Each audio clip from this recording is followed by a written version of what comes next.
Bueno, esta es la estación Plaza de Armas. Nosotros le hemos llamado siempre la estación de Córdoba. Antes, cuando funcionaba, viajábamos más tranquilos, ¿no? Pues nos parábamos a tomar café, a tomar calentitos, o una copita de casalla. Cuando te venías a dar cuenta, te faltaba un crío y estaba en un kiosco ahí mirando las chuches, ¿no? Garrotas de caramelo. Y la verdad que para mí es una de las estaciones más bonitas que hay. Esta estación ya no acoge viajeros ni trenes. Entrar en otras tan antiguas como esta es entrar aún en un mundo abigarrado, exuberante y complejo. La fascinación del viaje pocas veces encuentra un mejor escenario.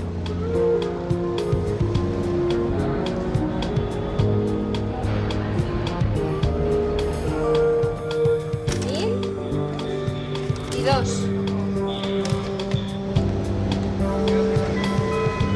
Algo ha cambiado. Los vestíbulos, salas de espera de nuestros días, están llenos de miradas que ya no buscan familiares que llegan. Hojean paneles de salidas y releen lecturas en la aburrida espera. Habitual espacio de encuentros y despedidas, cada vez menos, está ahora ocupado por ociosos paseantes entre las siempre inevitables maletas.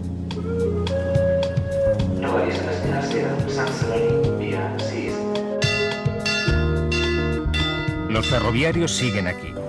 También los trenes, que ahora pasan poco tiempo en los andenes, discretos unos y otros. Aún se repiten escenas conocidas, no por ello menos sugestivas. De la mano del jefe de estación, silbatos y banderolas marcan la salida del tren. Banderas y gorras rojas que después de tantos años le identifican perfectamente y nos tienden un puente hacia esa estación de la memoria de la que es difícil desprenderse. Relojes, campanas, rótulos y alguna vieja cantina impregnada aún de ese especial aroma, pasado y presente de las estaciones.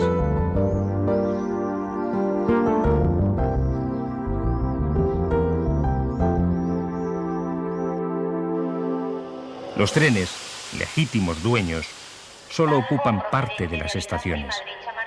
Andenes con personajes habituales, 1000 gestos y detalles, son partes de un mundo con personalidad propia. La estación surge como necesidad, sin un modelo a seguir.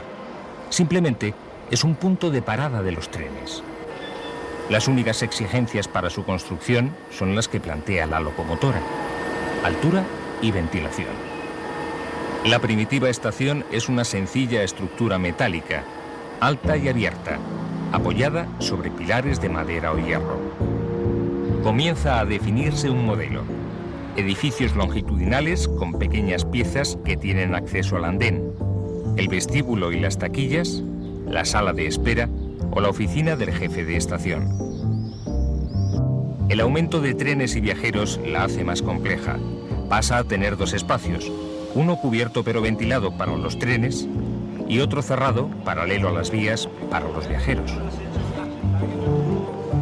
La evolución es muy rápida y en pocos años estas modestas casas de trenes, llamadas al principio embarcaderos, se transforman en atractivas casas de viajeros.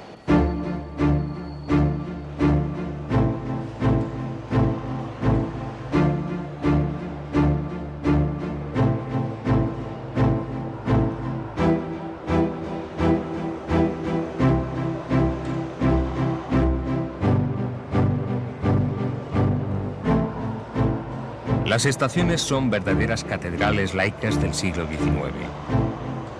Como las iglesias o los centros comerciales, se han convertido en puntos clave de las ciudades. Grandes o pequeñas, importantes estaciones término o modestos apeaderos de paso, las 1300 estaciones españolas forman un mosaico deslumbrante. Los detalles de fantasía que vemos en su arquitectura muestran la libertad y lujo empleados en algo a priori tan modesto como una casa de trenes. Las antiguas compañías levantaban las estaciones según sus pretensiones y posibilidades. El edificio de viajeros, el más público, más allá de su valor funcional, se convierte en el símbolo de cada una de ellas. Por eso es difícil encontrar dos estaciones similares en una misma ciudad.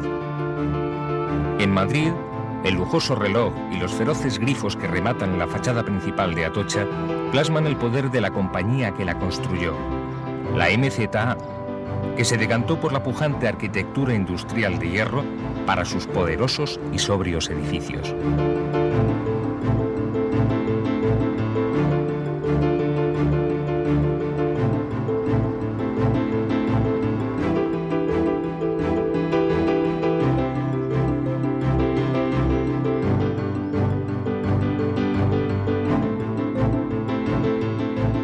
Por otro lado, en la de Príncipe Pío, que perteneció a la Compañía del Norte, el nuevo edificio de salidas, levantado hacia 1930, es de un estilo pseudobarroco.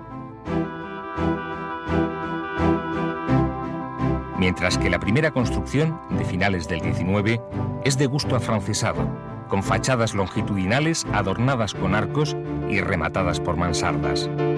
Un estilo que definió los inmuebles de esta compañía.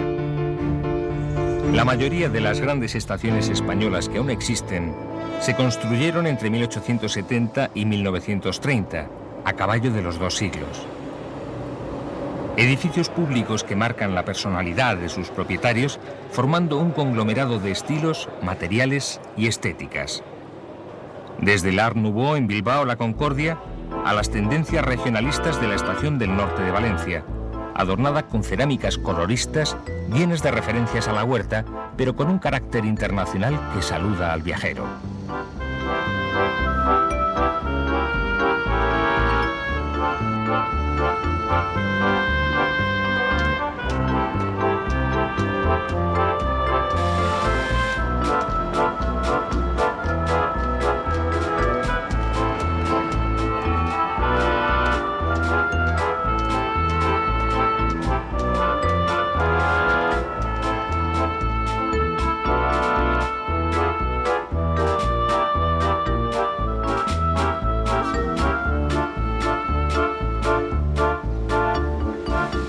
Madrid Atocha, Huelva o Aranjuez son ejemplos de las edificaciones de la MZA.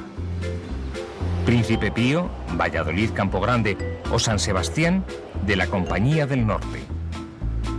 La tercera gran empresa ferroviaria, la Compañía de Ferrocarriles Andaluces, buscando un estilo propio que la identificara, llenó el sur español de influencias árabes, como el soberbio palacete Neumudéjar que es la estación de Jerez de la Frontera.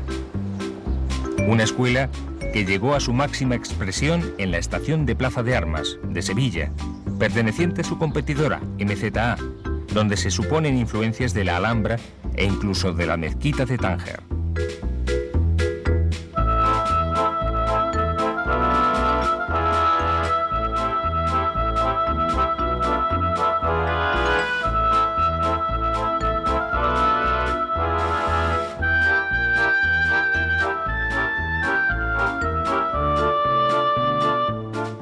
También la de Toledo, fruto de controversias en su momento.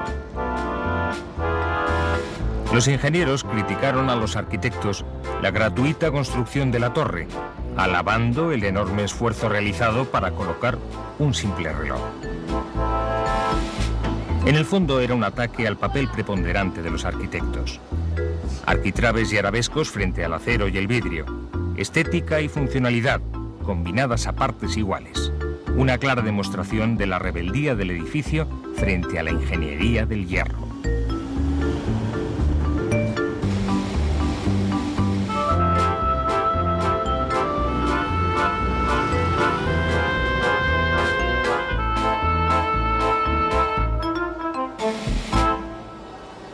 Para completar su singularidad, Alfonso XIII hizo construir una capilla. Algo que luego se repetiría en la dictadura del general Franco con Príncipe Pío, donde el salón de autoridades derivó a funciones religiosas. Los dos únicos ejemplos de estaciones confesionales.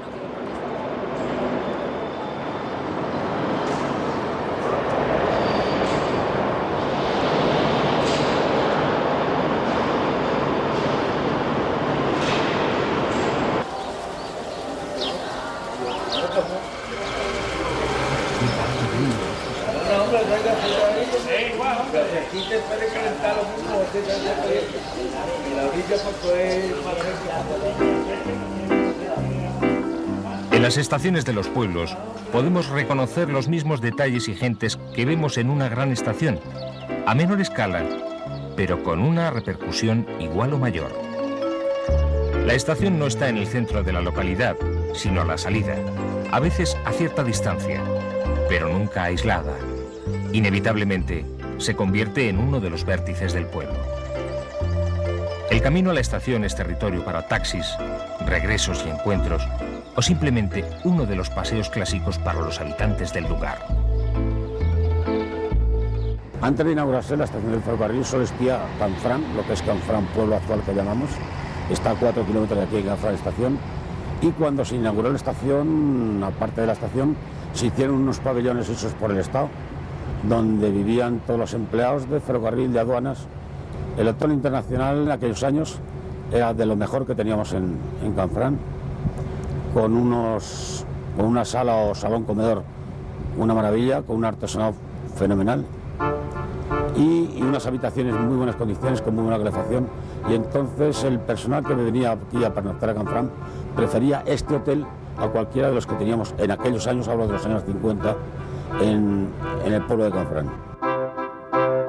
Las estaciones de pueblo tampoco escaparon a los gustos, libertad e imaginación de sus constructores. Hay bellísimos ejemplos en la Neomudéjar de Algodor, la Modernista de Ripoll o esta afrancesada y majestuosa de Canfranc. Tras el cierre del túnel de Somport, la que fue una de las estaciones fronterizas más importantes de España, se encuentra hoy día en un estado de semiabandono.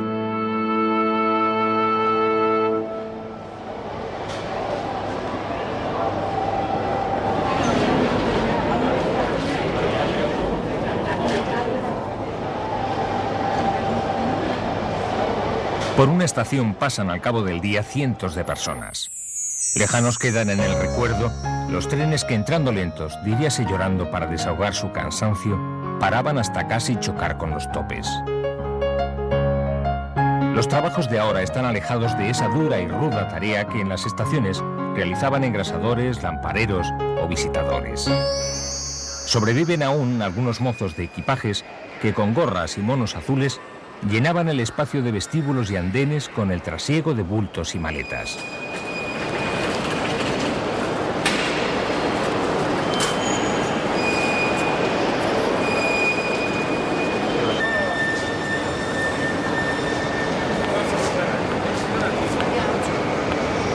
Era tan habitual que muchos de estos trabajadores vivieran en las estaciones que en muchas de ellas se construyó una segunda planta utilizada para viviendas. Los ferroviarios abandonaron las estaciones a la vez que las fábricas de la revolución industrial dejaron de acoger en ellas a los obreros. En unas y otras dejaron definido un estilo de vida. El tren ha disfrutado de las estaciones mucho menos que los viajeros, menos indudablemente que sus trabajadores, e incluso menos que los críos que siguen llegando a ellas para jugar o simplemente para verles pasar. ¿Quiénes son los dueños de la estación? ¿Trenes? ¿Viajeros? Incluso estos jóvenes visitantes son parte inseparable de este microcosmos.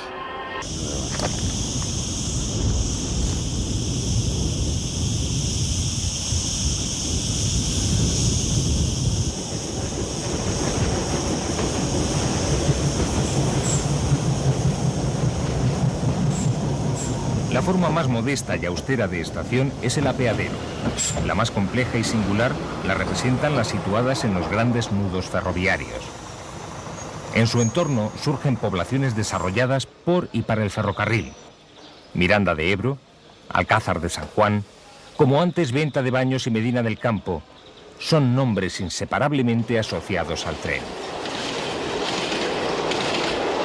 Tanto Miranda como Alcázar tienen dos edificios de viajeros, uno que conecta el ferrocarril con el pueblo, mientras que el otro divide a los dos ramales de trenes que a ellas llegan, cantábricos y catalanes en Miranda, andaluces y levantinos en Alcázar. Es el esquema típico de estación de nudo ferroviario.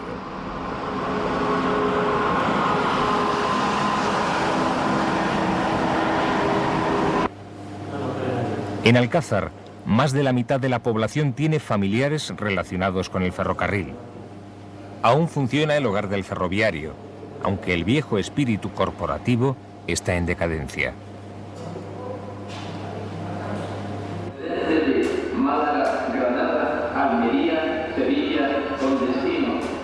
Un mundo como este, lógicamente, excede sus límites, a veces desbordando cualquier previsión. El efecto de la estación es palpable en cualquier pueblo o ciudad. Las calles próximas a ella son una extensión de este mundo. Hoteles y pensiones viven de los viajeros. Antes de atravesar las puertas de salida, pícaros personajes se encargan de recordarlo. Los bares de las cercanías tienen sus menús y provisiones pensados según los horarios ferroviarios. Es de justicia que tiendas, bares y calles lleven nombres relacionados con el ferrocarril. La estación es una caja de resonancia.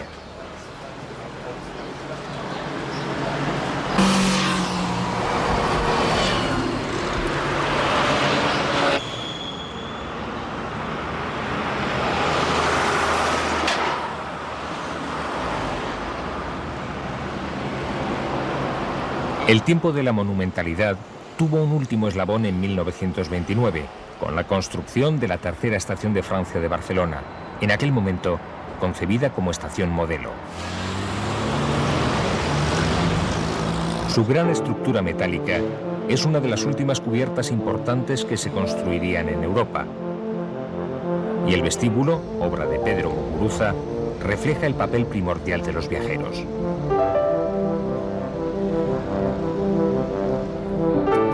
Hoy en día ha perdido gran parte del tráfico ferroviario por su carácter de estación término y alberga en sus edificaciones la Universidad Pompeu Fabra. Nada de ello le resta encanto e importancia. A partir de entonces, las estaciones entraron en una etapa de funcionalidad alejada de planteamientos monumentales. Chamartín en Madrid y Sants en Barcelona son verdaderos complejos arquitectónicos de carácter práctico, donde las estaciones se sumergen y la luz artificial ocupa el lugar de la natural.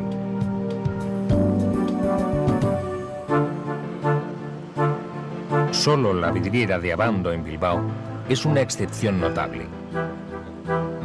Los cambios urbanísticos y el propio desarrollo del ferrocarril preocupan a los arquitectos de las grandes ciudades.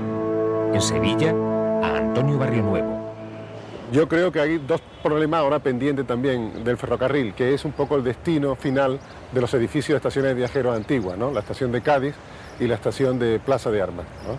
Y estos proyectos deben conducirse con la máxima dignidad, porque son edificios que antes que un aprovechamiento de ellos son parte constitutiva de la historia de la ciudad y del ferrocarril. Concluidos sus días ferroviarios con la llegada del AVE, Sevilla Plaza de Armas no renuncia a la funcionalidad. Declarada monumento histórico artístico, mientras espera su transformación en superficie comercial y encuentra nuevo sentido como plató cinematográfico, aquí filmó Saura Flamenco, o espacio para congresos y actos sociales, se conserva como uno de los edificios más espléndidos de la ciudad. La estación ha sobrevivido gracias a ser una construcción singular.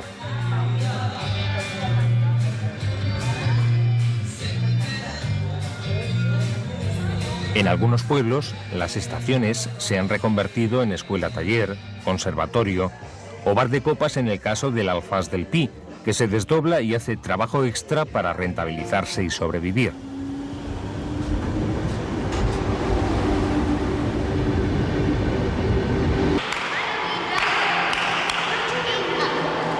Otras grandes se han transformado sin abandonar su cometido.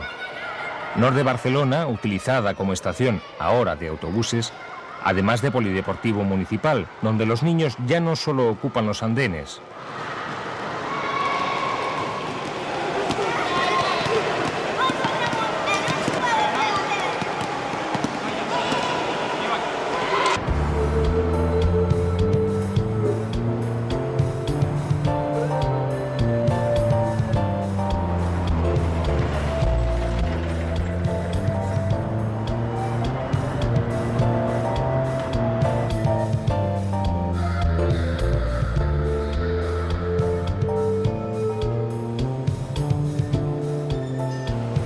y Atocha, que aún mantiene su antiguo edificio de viajeros en uso.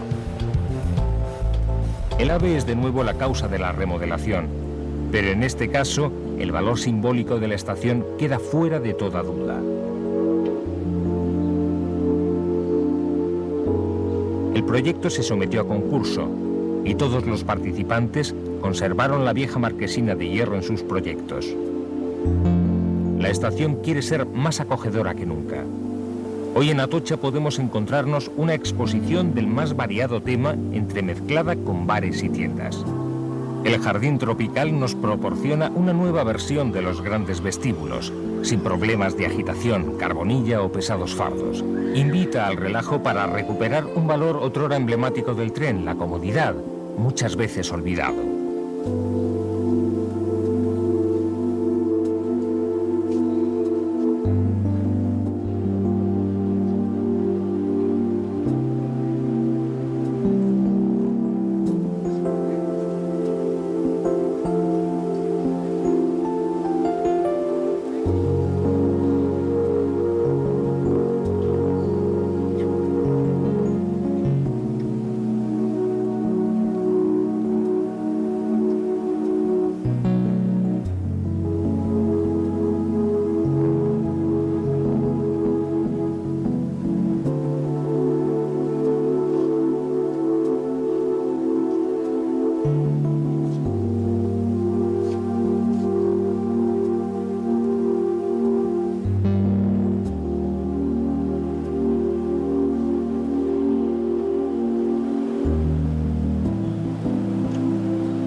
Al otro extremo de Atocha queda la estación más actual, Santa Justa.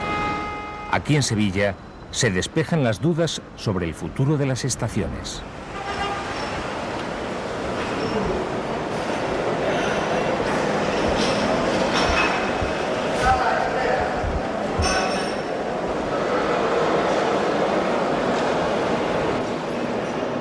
Esto no es como de antes, ¿no? Los bancos son como más de diseño, cómodos, pero casi no se utilizan, ¿no? Venimos en el último minuto, siempre con prisa. Tomamos, si podemos, el café bebido y ala, a coger el tren. Es como un centro comercial que te venden una camisa o un coche también, o muchas cosas, ¿no? Te pueden. Y la gente está más cómoda aquí porque tiene aire acondicionado, y en verano pues aquí es, bueno, en Sevilla hace mucha calor, y o sea, una estación moderna, pero me gusta.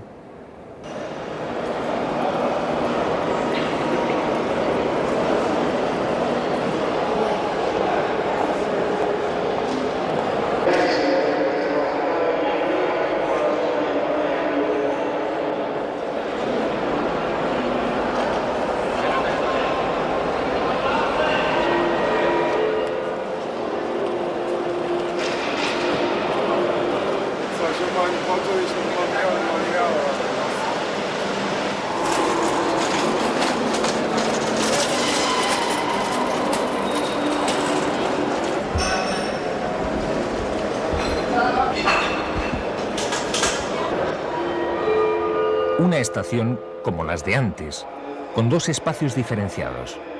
Uno para los viajeros, con los servicios y comodidades que corresponden a un edificio de finales del siglo XX, pero también con los condicionantes derivados de la necesaria rentabilidad comercial. Venga, nos vemos.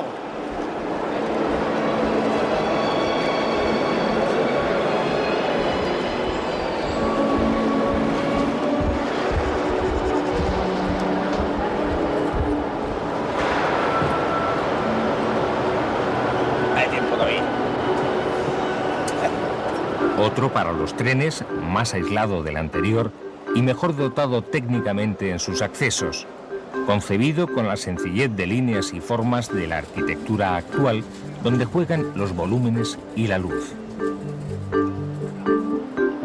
Una uniformidad arquitectónica heredada de las bellas estaciones del siglo pasado.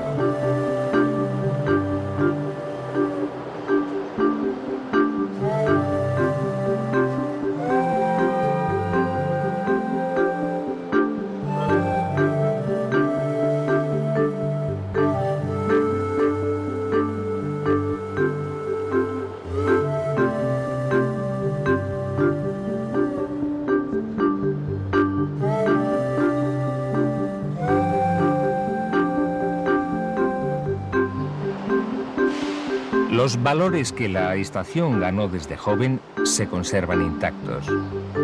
El tren sigue teniendo la sensación de entrar en una casa envolvente. Es fácil comprobar que las mejores cualidades de una estación siguen en pie. Espectacularidad arquitectónica en el edificio y un crisol humano en los andenes.